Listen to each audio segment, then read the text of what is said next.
नमस्ते छात्रों, जीआरएस परभणी इस यूट्यूब चैनल में आपका स्वागत है। आज हम पढ़ेंगे हिंदी सुलभ भारती कक्षा 8वीं। कविता का नाम है नहीं कुछ इससे बढ़कर। इस कविता के कवि है सुमित्रा नंदन पंत। इनका परिचय, इनका जन्म 1900 में कौसानी अल्मोड़ा में हुआ और मृत्यु 1977 में हुई। परिचय, पंत जी को प्रकृति से बहुत लगाव था। प्रकृति सौंदर्य के अनुपम चितेरे तथा कोमल भावनाओं के कवि के रूप में आपकी पहचान है। आप बचपन से सुंदर रचनाएं किया करते हैं। आपको भारतीय ज्ञानपीठ, सेवियत लैंड नेहरू पुरस्कार, साहित्य अकादमी पुरस्कार और पद्म भूषण सम्मान से अलंकृत किया गया है। इनकी प्रमुख कृतियां हैं वीणा, पल्लव, गुंजन, मानसी, वाणी और सत्यकाम आदि। पद्य संबंधी प्रस्तुत गीत में कवि सुमित्रा नंदन पंत जी ने माँ, कृषक, कलाकार, कवि, बलिदानी पुरुष एवं लोगों के महत्व को स्थापित किया है। आपका मानना है कि उपरोक्त सभी व्यक्ति समाज, देश के हित में सदैव तत्पर रहते हैं। अंत इनकी पूजा से बढ़कर दूसरी कोई पूजा नहीं है। तो छात्रों, इस कविता में कवि ने माँ, किसान, कलाकार, बलिदानी व्यक्ति, कवि और सज्जन व्यक्ति इनका गुणगान किया है, महत्व बताया है। ये जो घटक है ये देश के हित में हमेशा तत्परता दिखाते हैं। तो चलो बढ़ते कविता की ओर। प्रसव वेदना सह जब जननी हृदय स्वप्न निज मूर्त बनाकर स्तन्यदान से उसे पालती पग पग नव शिशु पर न्यौछावर, नहीं प्रार्थना इससे सुंदर। इस पंक्ति में प्रसव का अर्थ है जन्म देना, जननी का मतलब है माँ, निज यानी कि अपना, मूर्त इसका अर्थ है प्रत्यक्ष, स्तन्यदान का मतलब है दूध पिलाना, पग पग यानी कि हर क्षण, न्यौछावर यानी सब कुछ त्यागना। इस पंक्ति में कवि कहते हैं कि माँ हर वेदना सहकर बच्चों को पालती है। बच्चे के प्रति माँ के निस्वार्थ प्रेम से बढ़कर कोई प्रार्थना नहीं है। माँ को अपने बच्चे के प्रति कोई स्वार्थ नहीं होता है।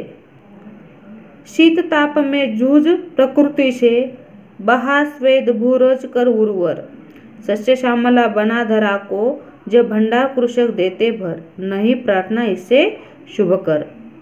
इस पंक्ति में कवि कहते हैं कि शीत यानी कि ताप, ठंडी गर्मी, प्रकृति यानी निसर्ग, स्वेद यानी पसीना, भूरज यानी मिट्टी, उर्वर उपजाऊ, सस्य श्यामला हरी भरी, धरा यानी कि धरती, कृषक यानी कि किसान।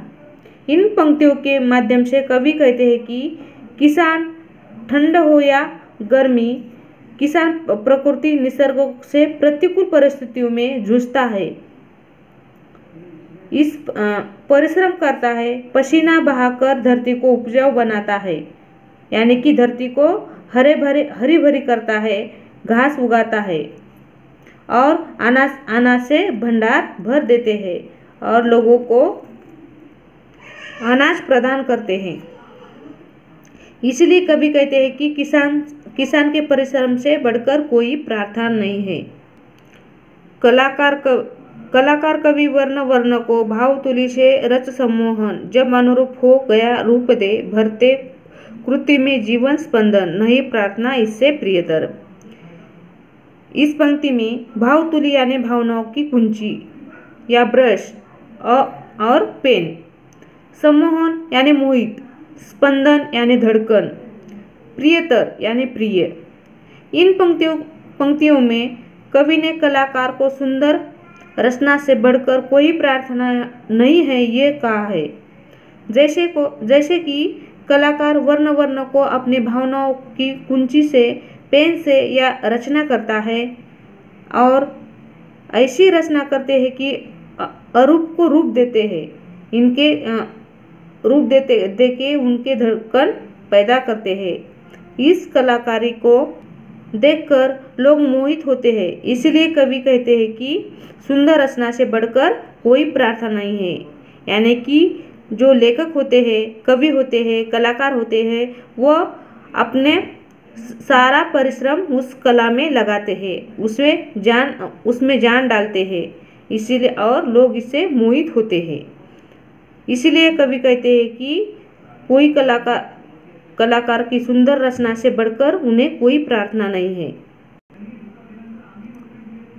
नित्यनिष्ठ जन भूप्रेमी जब मानव जीवन के मंगल हित कर देते उसर्ग प्राणनीच, भूरज को कर शोणित रंजित नहीं प्रार्थना इससे बढ़कर। चकचक जीवन मधुरस प्रतिक्षण विपिन मनोभाव कर संचिति, जन मधुकर अनुभूति द्रविती जब करते भव मधु छत्र विनिमृत, नहीं प्रार्थना इसे सुचितर। इस कविता में कवि ने जो लोग देश के हित में आते हैं, जो अपना जीवन देश के सेवा में बिताते हैं, इससे बढ़कर कोई प्रार्थना नहीं है, ये इस कविता में कवि ने बताया है।